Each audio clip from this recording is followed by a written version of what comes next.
ഹിന്ദുമതത്തിൽ വളരെ പ്രാധാന്യമുള്ള ഒന്നാണ് മയിൽപീലി. പുരാണങ്ങളിൽ കൃഷ്ണ ഭഗവാൻ മയിൽപീലി ചൂടി നടന്നതായി പറയപ്പെടുന്നു. അതിനാൽ തന്നെ ഇതിനെ ശുഭകരമായാണ് കണക്കാക്കുന്നത്. എന്നാൽ മയിൽപീലിക്ക് വാസ്തുശാസ്ത്രപരമായ ഗുണങ്ങളുണ്ടെന്ന് പലർക്കും അറിയില്ല. വീട്ടിൽ മയിൽപീലി സൂക്ഷിക്കുന്നത് നെഗറ്റീവ് എനർജി നീക്കം ചെയ്ത് സന്തോഷവും സമൃദ്ധിയും കൊണ്ടുവരുമെന്ന് വാസ്തുശാസ്ത്രത്തിൽ പറയുന്നുണ്ട്. എന്നാൽ സമൃദ്ധിക്കും സന്തോഷത്തിനും ശരിയായ രീതിയിൽ ഇത് സൂക്ഷിക്കേണ്ടത് അനിവാര്യമാണ്. അത് എങ്ങനെയാണെന്ന് നോക്കാം. വീട്ടിൽ സമാധാനം നിലനിർത്താൻ ഗണപതിയുടെ അരികിൽ മയിൽപീലി വെക്കുന്നത് ശുഭകരമാണെന്നാണ് വിശ്വാസം. ഇത് വാസ്തുദോഷങ്ങൾ കുറയ്ക്കുകയും പോസിറ്റീവ് എനർജി വർദ്ധിപ്പിക്കുകയും ചെയ്യുന്നു. സാമ്പത്തിക പ്രശ്നങ്ങൾ നേരിടുന്നവർ തെക്ക് കിഴക്ക് ദിശയിൽ പണപ്പെട്ടി വെച്ച ശേഷം അതിലൊരു മയിൽപീലി വെക്കുന്നത് നല്ലതാണെന്ന് വാസ്തുവിൽ പറയുന്നു. ഇത് പുതിയ വരുമാന അവസരങ്ങൾ സൃഷ്ടിക്കുമെന്നാണ് വിശ്വാസം.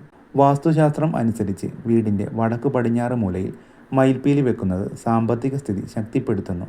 ഈ സ്ഥലത്ത് മയിൽപീലി വെക്കുന്നത് വരുമാനം വർദ്ധിപ്പിക്കുകയും ചിലവുകൾ നിയന്ത്രിക്കുകയും ചെയ്യുമെന്നാണ് പറയപ്പെടുന്നത്.